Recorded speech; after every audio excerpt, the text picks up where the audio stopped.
Welcome back to Inside Dark History, where we uncover the forgotten corners of the past. Today I'm taking you into a story about the macabre history of the Follings that you might have never heard before. A mystery buried in the dust of time, a truth that will send shivers down your spine. But before we embark on this journey, take a moment to let me know, where are you listening to this story from? That helps me understand how far these secrets have traveled. And if this story truly captivates you, if it makes you ponder, don't hesitate to give me a like and subscribe to the channel to keep me going. Together we'll explore the darkest pages of history, and you won't want to miss a thing. In the rolling hills of western Pennsylvania, nestled away from the noise of the modern world, lies the small town of Millbrook. It was here on the prestigious Elm Street that a sprawling Victorian mansion stood not merely as a home, but as a monument. With its sharp gables and intricate woodwork newly restored to its former glory, the residence was the envy of the neighborhood, a testament to the success of its owners, Howard and Margaret Folling. They were, by all accounts, a lovely couple. Howard, a successful investment banker from Pittsburgh, was always impeccably dressed. Margaret, a former pediatric nurse, possessed a quiet, poised elegance that drew people in. They were the kind of people who made you feel important just by talking to you, pillars of a community that valued tradition and respectability above all else. But behind this facade of aspirational perfection, a chilling anomaly was taking root, a secret whispered only in the most private corners of the town's psyche. The Follings, blessed with wealth but not with children of their own, began to build their family through adoption. It started in 1980 with a boy named James, and the town rejoiced. Then came another and another. In a rapid, almost unnerving succession, the family grew. By 1993, the grand house on Elm Street was home to 12 children, 12 lives brought under one roof by the apparent generosity of this perfect couple. Yet this heartwarming story of charity concealed a dark and fundamental question, a detail so bizarre it defied all bureaucratic logic. Over the span of 15 years across multiple adoptions, not a single one of the 12 Folling children had a birth certificate to legally declare their existence. How does a family acquire 12 souls with no official record to announce their entry into the world? The answer begins not with a crime, but with a dream that would curdle into a nightmare. Before Howard's money transformed it, the locals had another name for the mansion. For nearly a decade, it had stood vacant, a crumbling silhouette against the sky, its windows like hollow eyes. They called it the Haunted House on the Hill. Howard saw only potential in its dilapidated structure, but perhaps the house itself was waiting for inhabitants whose secrets were as dark as its own shadowed halls. The renovation was breathtaking, a masterclass in restoration, but for some old-timers it was merely a beautiful mask placed upon a face the town already feared. To understand the nightmare, one must first understand the stage upon which it was set. Millbrook in the 1980s was the quintessential American small town, a place where everyone knew everyone, where community potlucks were highlights of the social calendar, and where neighbors still brought casseroles when someone fell ill. This tight-knit, trusting atmosphere, however, proved to be the perfect incubator for a secret of unimaginable darkness. In a town like Millbrook, wealth and status were not just respected, they were a shield deflecting suspicion and discouraging uncomfortable questions. And no one was more shielded than the Follings. Howard's Midas touch in the financial world translated into a form of social invincibility. His donations were not merely charitable, they were a form of social insurance.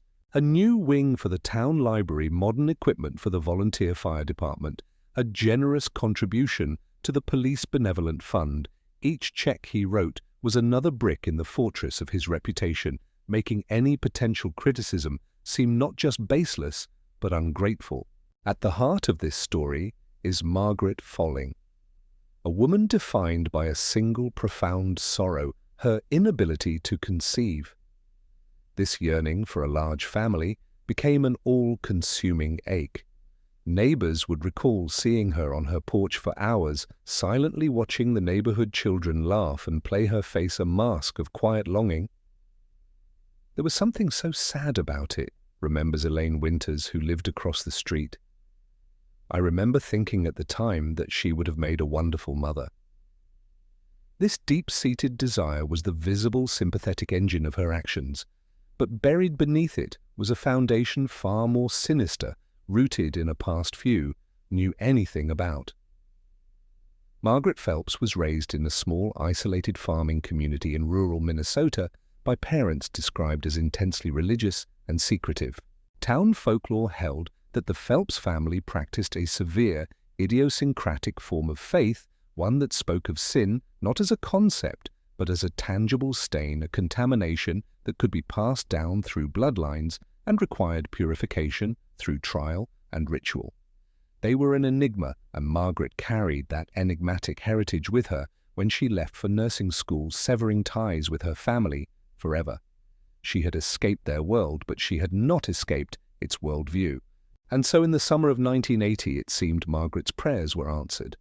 The Follings announced the adoption of a baby boy they named James. The community was thrilled, organizing a surprise baby shower and a special blessing at the local church. James was a beautiful child, and the Follings doted on him obsessively. But even in this joyous beginning, the first portents of a disturbing reality emerged. At the blessing ceremony, Margaret's maternal protectiveness crossed a line into something far more primal. Margaret wouldn't let anyone else hold him, Clara Jenkins, a fellow churchgoer, would later recount. Not even at his blessing ceremony. When the pastor asked to hold the infant for the blessing, Margaret's face hardened, her expression transforming into that of a cornered animal. It was only after Howard whispered something urgently in her ear that she reluctantly handed the child over, standing so close she was practically breathing down his neck. At the time, this was dismissed as the anxiety of a new mother, but it was the first tremor of an earthquake to come. Within 2 years, a second child, Elizabeth, arrived. Then, in a cascade that defied the typically lengthy adoption processes of the era, came Thomas, Catherine, and William. By 1985, 5 children under the age of 6 lived in the Folling house. Howard's wealth and connections smoothed over any procedural irregularities, and the couple was lauded as saviors. But as their collection of children grew, so did the invisible fence around their property. Neighbors who tried to extend a hand of friendship found it politely but firmly pushed away. Patricia Hayes, a former resident, recalled trying repeatedly to arrange a playdate for her son with James. Margaret always had an excuse, Hayes said. James was feeling unwell, or he had too much schoolwork, or they were planning a family trip. Her voice was always so sweet, so reasonable, but the answer was always no. After a while, you just stopped asking. The Folling children became ghosts in their own town, spectres, glimpsed only through the tall, immaculate windows of their Victorian prison. On the rare occasions they appeared in public, they moved with a strange, rehearsed grace, their hands always clasped before them or resting unnaturally still at their sides. They were a silent, solemn procession, a stark contrast to the chaotic energy of other children. The most unsettling detail reported by the few deliverymen or contractors who ever stepped past the front door was the silence. A house holding 12 children should have been a symphony of chaos, of laughter, shouting, and running feet. But the Folling residence was as quiet as a cathedral, a profound, oppressive stillness that felt fundamentally wrong. Their clothing was always pristine, their hair perfectly combed, yet this physical perfection only amplified their emotional vacancy. They were living portraits, beautiful and meticulously cared for on the surface, but utterly, terrifyingly empty within. For years, the placid surface of life on Elm Street remained undisturbed, the unsettling stillness within the Folling house becoming just another feature of the town's landscape. The children grew, yet they did not change their inner worlds, remaining as locked and inaccessible as their front door. But in the summer of 1987, that fragile peace was shattered by the most mundane of childhood calamities, a boy, a tree, and a fall. 9-year-old Thomas Folling, in a rare moment of unsupervised activity, fell from a low-hanging branch of an ancient oak in the family's sprawling backyard and broke his arm. It was a clean fracture, the kind of injury that, while painful, is a routine matter for any emergency room. But Thomas was not taken to the emergency room. Margaret, drawing upon her credentials as a former pediatric nurse, decided to handle the situation herself. In her mind, perhaps this was an act of supreme maternal competence. In reality, it was an act of catastrophic neglect. Her attempt to set the bone was clumsy, resulting in a compound fracture that pierced the skin. Within days, the wound became infected. The boy's fever climbed to dangerous heights, his body shivering with the onset of sepsis. It was only then, with Thomas on the brink of death, that Howard finally overruled his wife's judgment and rushed him to Millbrook General Hospital. There, the first official crack in the Follings' perfect facade appeared, witnessed by Dr. Sarah Chen, the attending physician. Dr. Chen was a professional trained to see past panic and assess facts. The facts before her were horrifying. The child was in septic shock by the time he arrived, she would later state in a report. We had to perform emergency surgery to save his arm. But what struck her more profoundly than the physical trauma was the boy's psychological state. Throughout the entire ordeal, Thomas did not cry, not once.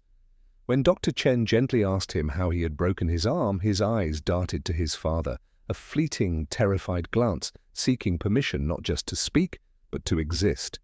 It was a silence more damning than any scream. Dr. Chen's professional concern deepened into alarm when she asked for the boy's medical records. The confrontation that followed was a masterclass in controlled intimidation. Howard's charming demeanor evaporated, replaced by a chillingly calm hostility. "Doctor," he began, his voice low, "my wife is a pediatric nurse of considerable experience. Her only fault was loving her child too much to subject him to the coldness of a hospital." When Dr. Chen insisted that records were standard procedure, Howard's eyes narrowed. "Our adoption agency, the one that held all the children's original files, suffered a catastrophic fire some years ago, a true tragedy. We have been rebuilding their histories ever since." It was a lie delivered with the polished confidence of a man unaccustomed to being questioned. He then leaned in, slightly, his voice dropping further. "I am sure you understand that our family values its privacy above all else.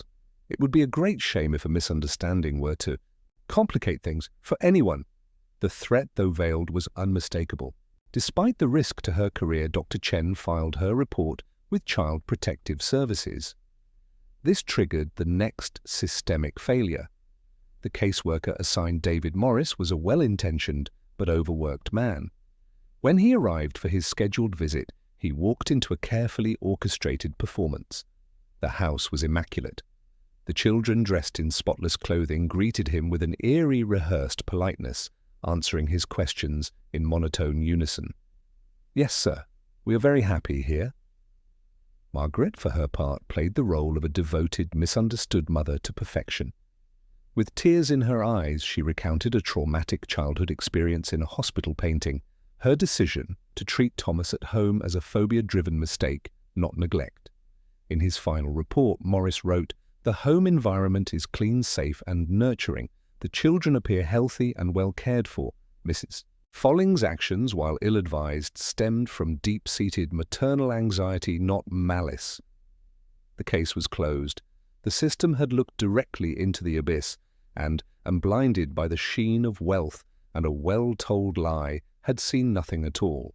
For 5 more years, the silence on Elm Street resumed, heavier and more complete than before. Then in the winter of 1992, the dynamic shifted.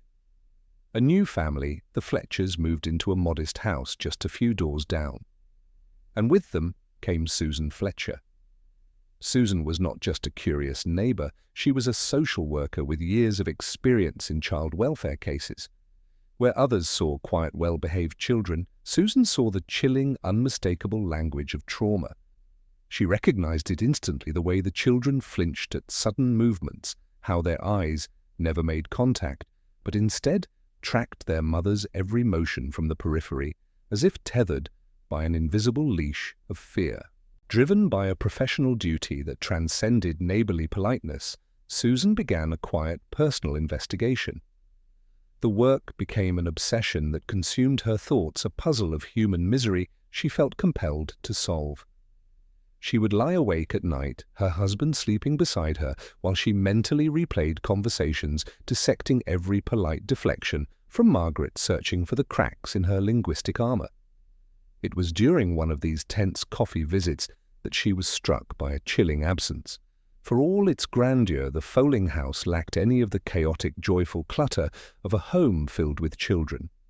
The refrigerator door, typically a gallery of crayon drawings and school announcements in any other family home, was a pristine, empty canvas of polished steel. There were no scuffed shoes by the door, no forgotten toys in the corners, no sound of laughter echoing from the halls. The house was not a home. It was a museum, and the children were its silent, sorrowful exhibits.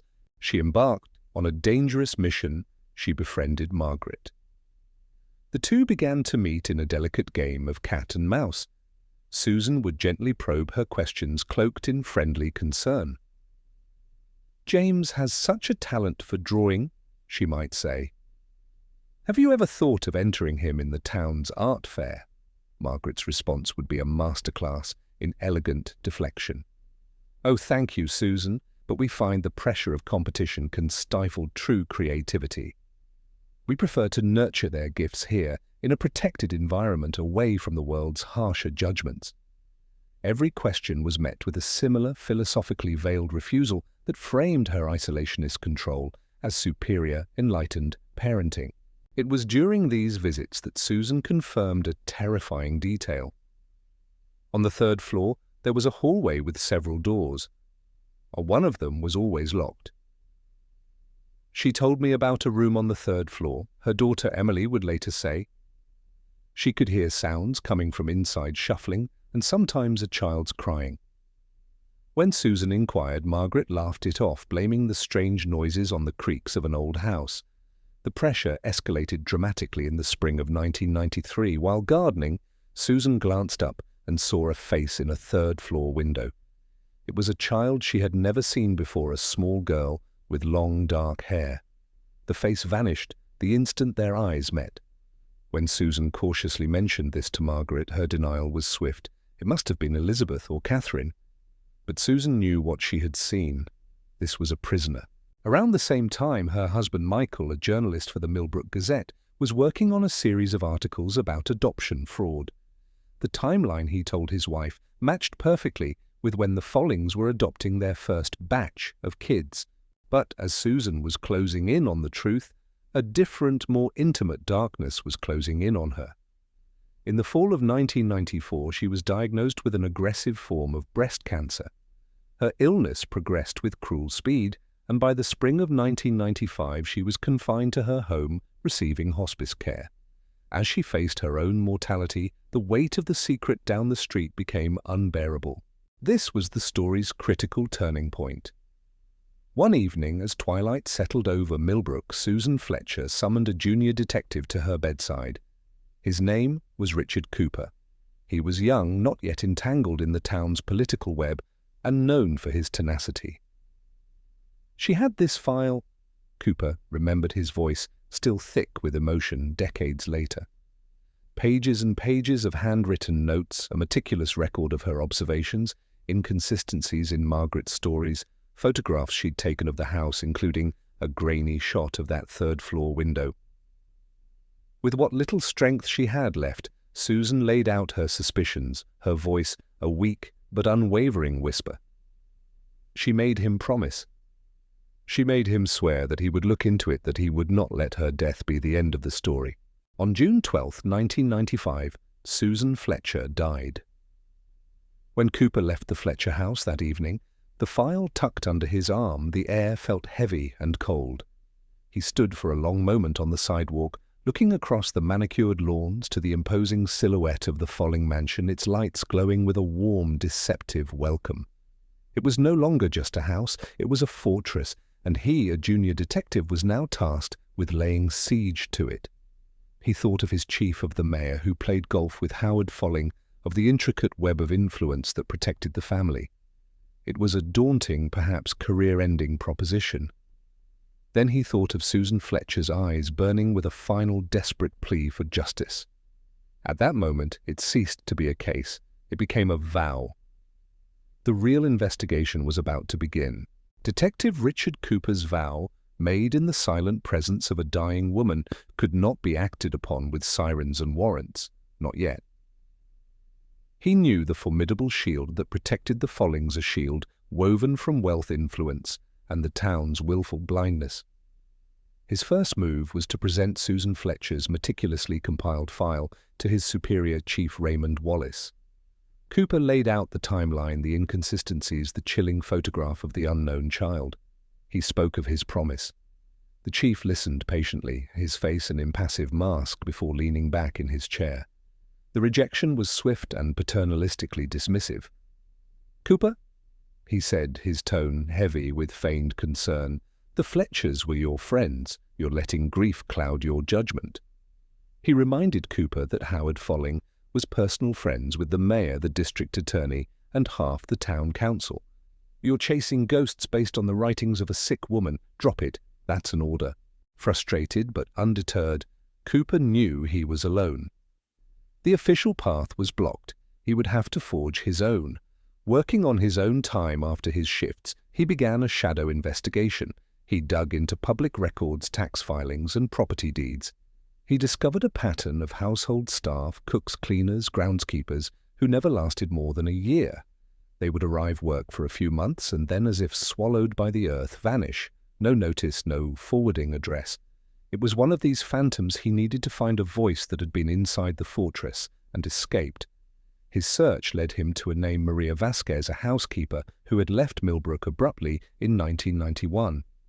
After weeks of painstaking work, he tracked her down to a small town in Ohio where she was living under her maiden name, her life a quiet attempt to outrun a memory.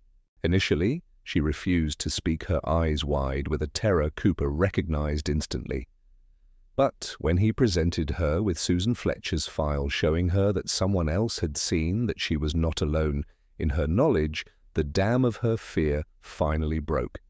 In a flood of tears and fractured English, she began to talk. And once she started, she could not stop. Her testimony painted a picture of a psychological prison. She described a world governed by an elaborate, ever-changing set of rules designed to ensure failure and punishment.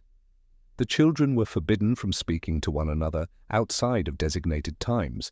They were required to address their adoptive parents only as Sir and Madam. But her most terrifying account confirmed Susan's greatest fear. The third floor, she whispered, was off-limits. 3 rooms, she said, her body trembling. Always locked. It was her job to leave trays of food outside these doors 3 times a day. She never saw who was inside, but she could hear them, the soft shuffling, the solitary singing, the muffled crying. When she finally summoned the courage to ask Margaret about it, she was told they were special children who required isolation for their own safety. Maria had finally fled after witnessing the punishment of 11-year-old James for speaking during dinner without permission. His penance was to stand in a corner all night, with Margaret checking on him hourly to ensure he hadn't moved. "I couldn't be part of it anymore," Maria sobbed to Cooper. "I was afraid, not just of losing my job, I was afraid of them." As Cooper was absorbing this horrifying confirmation, another piece of the puzzle fell into place from an unexpected source. Emily Fletcher, Susan's daughter, now a 19-year-old journalism student, had inherited her mother's crusade. She had spent months in her university library cross-referencing news archives of missing children reports with the dates and locations of the Follings adoptions. She found a sickening pattern. In at least 3 instances, she explained to Cooper, her voice shaking with the gravity of her discovery, when the Follings adopted a child from a particular area, there was a report of another child going missing from that same area within a month. The victims were always the same children from the fringes of society, foster kids, children of migrant workers, children whose disappearance would barely make the news. It was a hunting pattern. Armed with Maria Vasquez's direct eyewitness testimony and Emily Fletcher's horrifying data, Cooper now had more than suspicion. He had the foundation of a case. Bypassing his chief entirely, He compiled everything into a single explosive report and sent it to a former colleague on the Pennsylvania State Police Task Force for crimes against children. The whispers from Millbrook had finally reached an ear that would listen. The response was swift and decisive. Within a week, a state-level task force armed with a secretly obtained search warrant was assembled. The operation was planned with military precision. They would move at dawn when the household was most vulnerable. On the morning of October 23, 1995, a convoy of unmarked vehicles sliced through the morning mist and descended upon the Folling estate. When the officers announced their presence, the door was answered by Howard Folling. He was dressed in a silk bathrobe, his expression one of complete unnerving calm. Cooper, included as a local liaison, would never forget the sight. "He was expecting us," Cooper said. "Somehow he knew we were coming. He invited us in as if we were guests arriving for a dinner party." Margaret was a different story.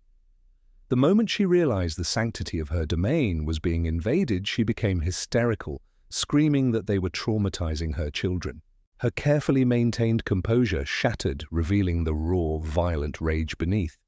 She had to be physically restrained after she attacked a female officer. The search began. The 11 known Folling children were found in their separate bedrooms. All were awake despite the early hour.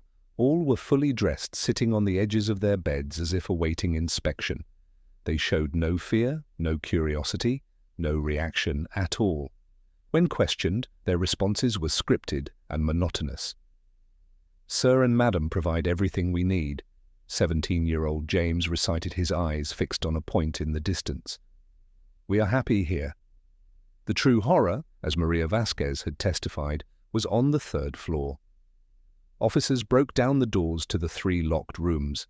The stench of filth and despair was overwhelming. In each room they found a child, a girl of about 10, and 2 boys who appeared to be around 8. Unlike the children downstairs, these 3 reacted with pure animal terror. They cowered in corners, hiding their faces, whimpering. The rooms were bare, except for soiled mattresses on the floor.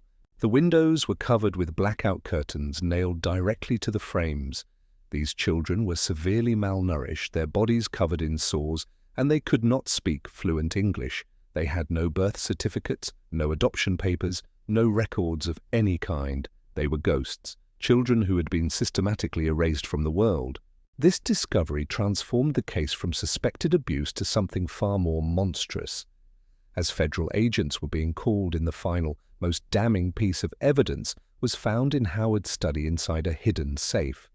It was a series of leather-bound journals written in Margaret's elegant looping script. This was her confession. This was the dark unveiling. Over nearly 2 decades, she had detailed her sacred mission. She believed children were born with the sins of their birth families, stains that needed to be purged. Her life's work was to create a perfect family by cleansing her chosen children. The journals revealed her 2 categories, the redeemable and the vessels. The 12 adopted children were the redeemable, those she believed could be purified through her regimen of discipline and ritual. But the purification required a process of spiritual transference. The sins she purged from the redeemable had to go somewhere. They were to be placed into the vessel's children, whose souls, she wrote, were already too corrupted to be saved. The 3 children locked on the 3rd floor were the current vessels. They were receptacles for the transferred evil. Margaret would perform rituals, forcing them to drink bitter liquids, drawing symbols on their bodies and chanting over them as she transferred the sins from her beloved adopted children into these unfortunate scapegoats. And the journal contained one final horrifying detail.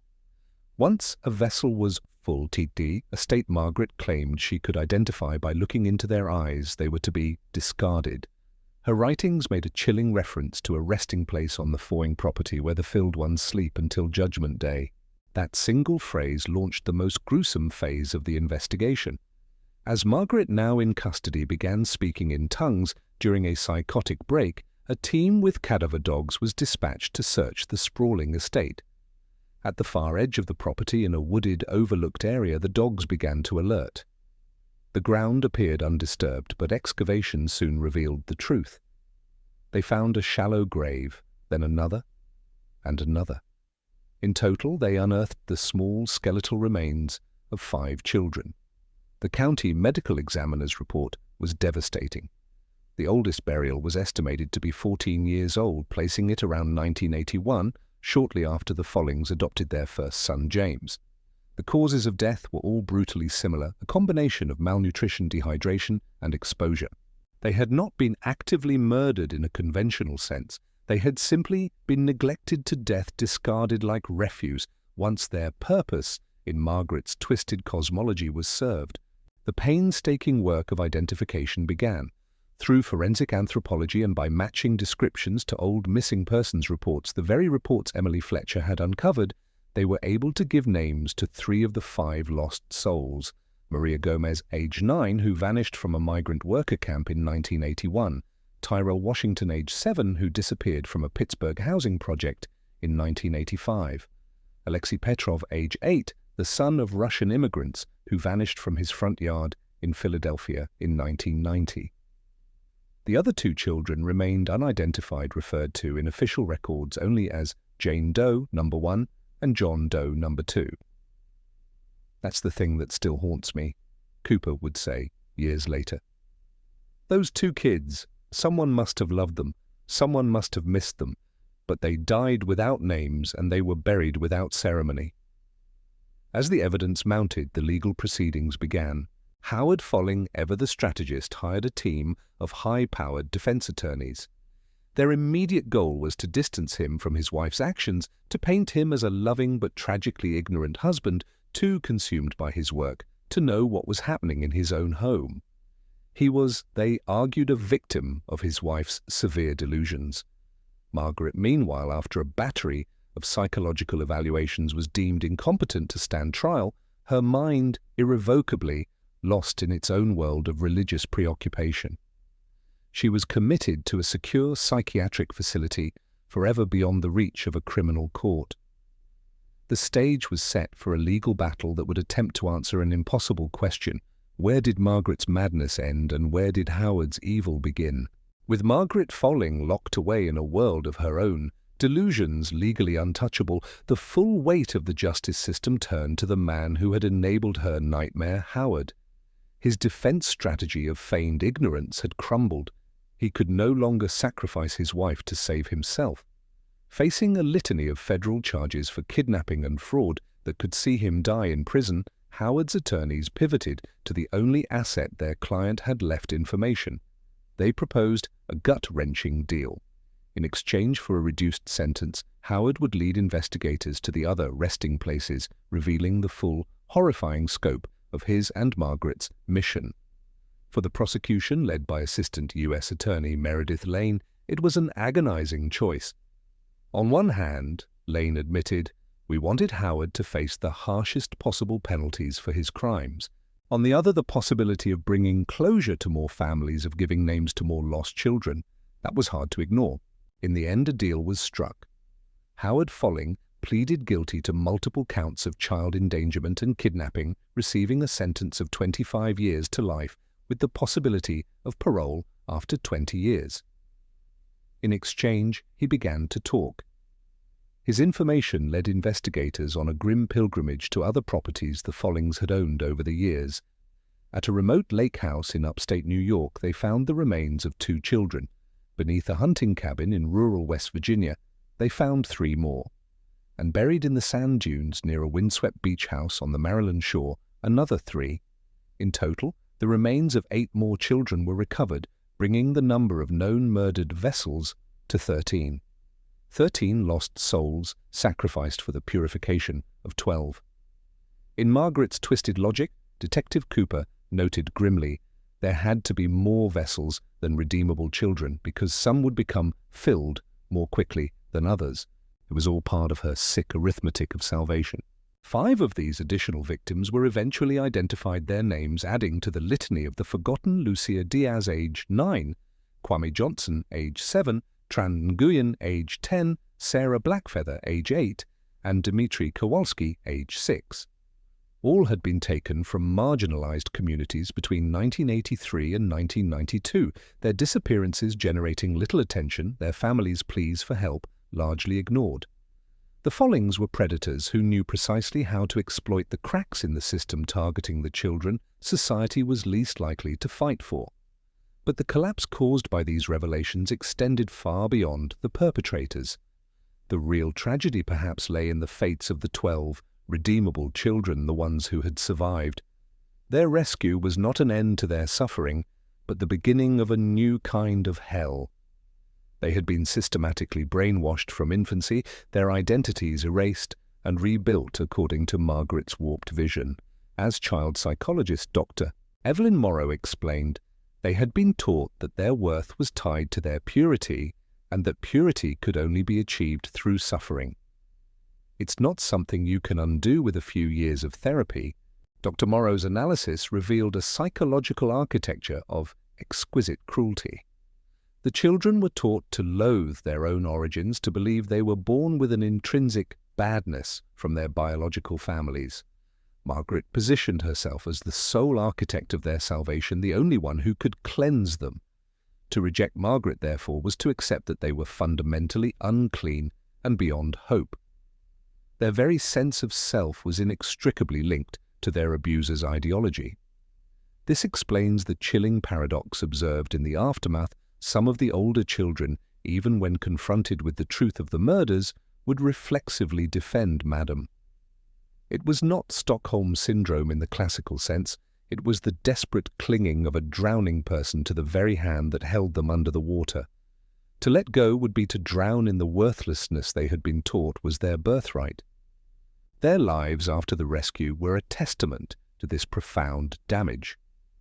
James I and oldest committed suicide in 1998, just 3 years after being freed from the house on Elm Street. Elizabeth II developed severe anorexia and has spent most of her adult life in and out of treatment facilities. Thomas the boy, whose broken arm had first cracked open the door to this horror, disappeared without a trace after turning 18, unable or unwilling to remain in a world he no longer understood. Catherine died of a drug overdose in 2007 at the age of 28. The other survivors have largely vanished from public view, changing their names, attempting to build lives in the shadow of a trauma that defines their every breath. The physical structure that housed their torment was easier to deal with. In 1997, the Follings mansion on Elm Street was demolished. The town watched as the walls that had hidden so much pain were torn down, a symbolic exorcism of the evil that had festered in their midst. In its place, the land was consecrated and transformed into a community garden, a quiet place of memory and reflection. And in Harrisburg, the state legislature passed the Follings Act, a sweeping set of reforms mandating rigorous background checks for adoptive parents and regular home visits by social workers, a systemic redefinition born from systemic failure. Howard Folling died in prison from a heart attack in 2011, having served 16 years of his sentence. To the very end, he never expressed a word of remorse. His final act was the writing of an unpublished memoir titled Blind Trust, a chilling work of self-serving revisionism in which he portrayed himself as the ultimate victim. "I loved my wife," he wrote in the manuscript's conclusion. "I believed in her goodness, her desire to help children in need. By the time I realized the depth of her delusion, I was trapped by my love for her. I am not blameless, but I am not the monster they have made me out to be. I am simply a man who loved unwisely and too well." Cooper, who has read the manuscript, dismisses it with contempt. "It's self-serving nonsense," he says. Howard was an active participant. He built the locked rooms. He signed the fraudulent papers. He wasn't some lovesick victim. He was a predator who enjoyed the control and the adoration, and he was willing to let children die to maintain his perfect life. Margaret's end was in its own way just as unrepentant. She spent her final years in a secure psychiatric facility where, according to staff reports, she continued to perform her rituals in private, using bits of lint and drops of juice to draw symbols on the walls of her cell. In one of her final journal entries, written just months before she died of breast cancer in 2008, the same disease that took Susan Fletcher, she wrote, "They think they've stopped the mission, but they don't understand. The work continues on another plane. The vessels are filled, the redeemable are cleansed. When judgment comes, all will see that I was right." She died convinced of her own sainthood. The legacy they left behind is one of haunting unanswered questions. 3 of the 13 murdered children remain unidentified to this day, and Cooper, even in retirement, remains convinced that there may be other properties, other victims, whose resting places are known only to the earth that holds them.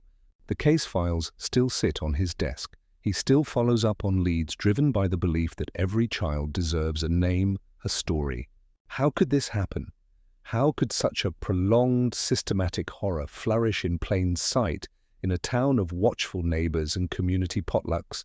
The answer is as disturbing as the crimes themselves, and it settled over Millbrook like a permanent, suffocating fog. For years after the trials, a profound and unspoken shame permeated the town. It was in the averted glances at the grocery store, the conversations that would halt abruptly when a police car drove by. The Follings case became more than a memory. It was a stain on the town's soul. It wasn't just about a monstrous couple. It was a quiet referendum on the community's own values. They had prized politeness over curiosity and comfort over courage. The warmth and trust that had once been their greatest pride were now revealed to be the very soil in which the nightmare had taken root. This story is an indictment of a community's willful blindness. As prosecutor Meredith Lane stated, "We all failed them." The neighbors who noticed something off but didn't speak up. The officials who were too impressed by Howard's wealth and status to ask the hard questions. Even law enforcement. We should have taken Susan Fletcher's concerns more seriously from the beginning. The Follings were able to operate for nearly 2 decades because their facade of respectability was a currency the town readily accepted. Their evil was allowed to fester under a blanket of politeness and a reluctance to disrupt the comfortable narrative. This systemic failure is a warning that echoes to this day. The Follings deliberately targeted children from society's margins, the poor, the immigrants, the children of color, those in the foster system, knowing that the world's attention is not distributed equally. Their case is a brutal reminder that the most vulnerable among us are always at the greatest risk, and that sometimes the monster isn't a shadowy figure in an alley, but the respected neighbor down the street. In the community garden that now stands where the House of Horrors once loomed, 25 trees have been planted. 12 strong oak trees for the children who were meant to be redeemed, and 13 weeping willows for the vessels who paid the price for their salvation. Each year they grow taller, their branches reaching toward the sky in silent testimony. They stand as a memorial, but also as a call to action. They honor the courage of Susan Fletcher, of Maria Vasquez, of Detective Cooper, and most of all, of the children who survived and the children who did not. May we remember their names: Maria, Tyrell, Alexi, Lucia, Kwame, Tran, Sarah, Dimitri. And may we never forget the 5 whose names we may never know, but whose lives mattered just the same. This has been their story. A story that reminds us that the darkest deeds often happen not in the shadows, but in the blinding light of our own denial.